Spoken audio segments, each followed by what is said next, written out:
Found this fire, this old fire in aluminum.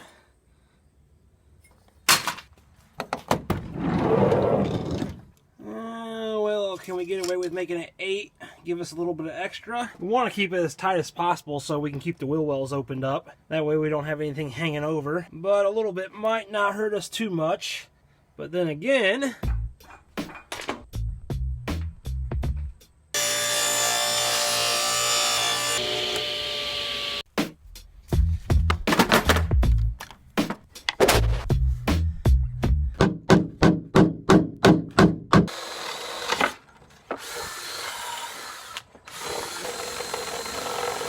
I know it's not a wood chisel, but it's all I have.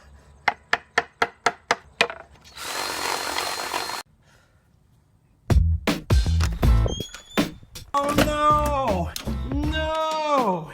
I'd much rather have a cutting wheel for what I'm about ready to do. But with that being said, we're not doing too much.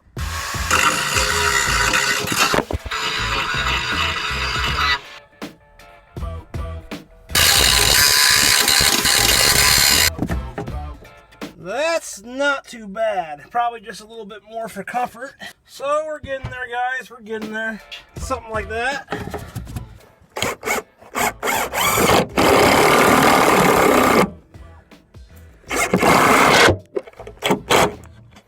Alright, there's the platform. We cut these strips out here. I've already got one right here. I'm sure you guys can see what I'm thinking. Just build it up a little bit. That way if we have any... probably should go ahead and put some tape on the bottom here like I had there as well. That seems to hold them in place pretty good. Just for a little extra insurance though, we'll build up the wall there. Anyway, my friends, check her out.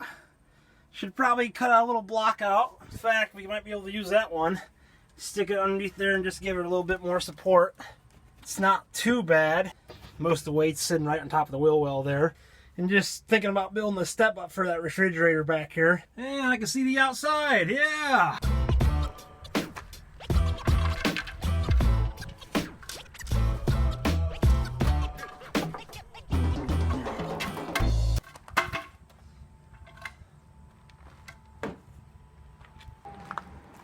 I got some shelves back here.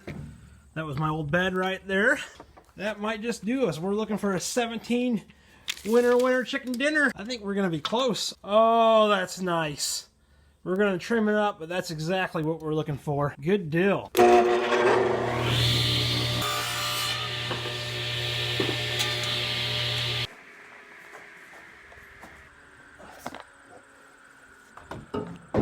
So, table saws are not made for cross-cutting. So if you're gonna do it, be extra cautious. We're gonna put a piece of plywood off of that, put the refrigerator right over on top of the heater. It should work. And I can always bring it out a little bit too. On that shelf, I can overhang it and scoot it back.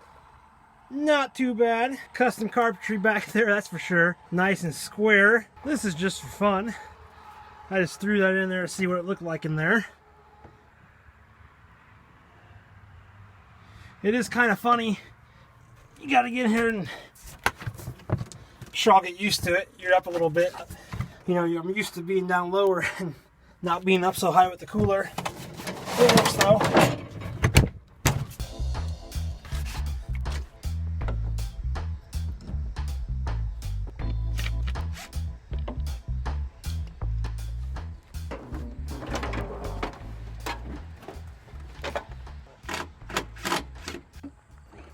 I gotta push in a little bit to get the, ooh, there we go, get the open up. Well, there we are, nothing you guys haven't seen before, but you haven't seen that right over there. The refrigerator used to be right back over there. Anyhow, we went ahead and hung the shower back up. Ended up finding some JB weld for that nozzle right there. Got that, should be done, it should be dry by now. Sat overnight. But yeah, guys, a little side note on the shower right here. I did want to tell you guys this. I carry around a big bottle of propane with me, a big old grill tank. And it turns out I just ended up using one of these and run the shower. And I'm really impressed, guys. This thing right here hardly uses any propane. And I took some long showers. And I can tell you, one of these canisters right here will take you quite a long ways. So moving forward, I won't haul around a big tank with me. I'll just use a small tank. You will have to buy the adapter piece. It's just a fitting. Right there. A few plus bucks. That way you can screw into the bottle. And that was a must for me, guys. Living in the van, I have to have a way to stay clean. And pretty much all you have to do is just get a 5-gallon bucket of water. And then when I was at camp, well, you need to have a way to keep that down in your water right there. And there's supposed to be a filter, but I don't know what happened. Just make sure your water's clean. Fish it right down in there, and worked out pretty good. 12-volt plug-in. I have a 12-foot extension cord that I just run off my power wire. I'll just fish it back through there somewhere. Might have to get a new one. Got a little cleaning to do and stuff, but yeah, guys, we got everything hooked back up. Really like having the batteries up here. It's only been a couple days, but well, we're keeping that floor space open. And what I'll do more than likely is I have my camp stove. I'll either haul it in back of the toolbox. And I threw this in here last night just for the heck of it. I was just screwing around, and it gave me the idea of I could get a cot, and then I could slide my sluice boxes underneath there and a shovel or whatever and still have hauling space underneath here. So yeah, guys, I'm probably not going to build a bed structure. We'll either put sleeping bags on the floor after we put down our plywood just to get rid of these ribs right here. Those are kind of uncomfortable. But anyways, guys, this is what we're looking at. We got the refrigerator back here right now. We've got the power right here. We went ahead and hooked this isolator switch up. Uh-oh. That's not good. It should not be on. That's a problem. That's not good, guys.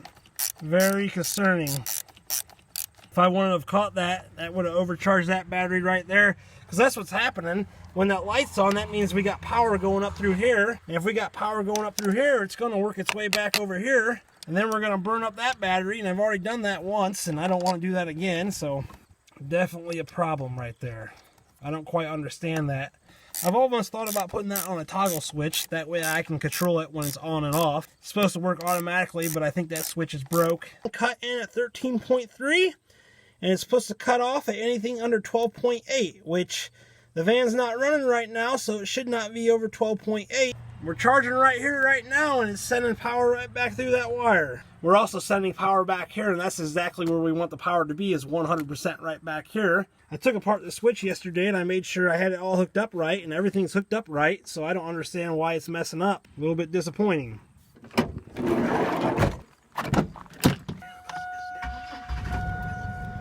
Don't want to overcharge that battery. Hopefully we didn't do any damage to it already from just that little bit. Oh, that's unfortunate, because yesterday that switch was working exactly like how it was supposed to work, and now today I can see that it's not going to, just not working. I did buy another switch, so I do have another one. I think I'm gonna have to try that out. Well, we tried out the other switch. It's brand new, doing the same exact thing as the switch back there is doing, so kind of hard to think that switch is actually broke when this switch is doing the exact same thing. I don't quite understand it because, well, I did read the instruction manual, and even when you pull out this cap off right back there, it tells you where to put all the wires. And I ran that switch all last summer, and when the key of the van would go on and the van was running, that light would go on, and when I'd shut the van off, the light would go off within 30 seconds. And now, came out here yesterday earlier in the video, and the light was on, sitting in the driveway in the morning, and I was like, what in the heck? Now, I watched a YouTube video about it, and the guy said that it was normal for the light to be on until the starter battery and the house batteries would get to the same voltage.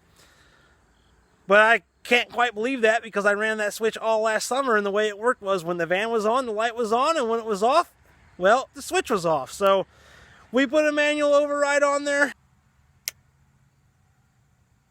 On, off.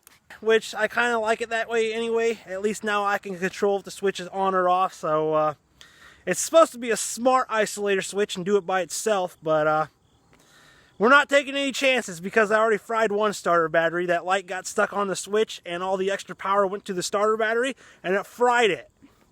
So I've already been down that road once. I put a little extra insurance on there by putting a toggle switch on there, and we're going to call it good. So, alright guys, thanks for watching. I really do appreciate it. Until the next one, I'm Bro, and I'm out.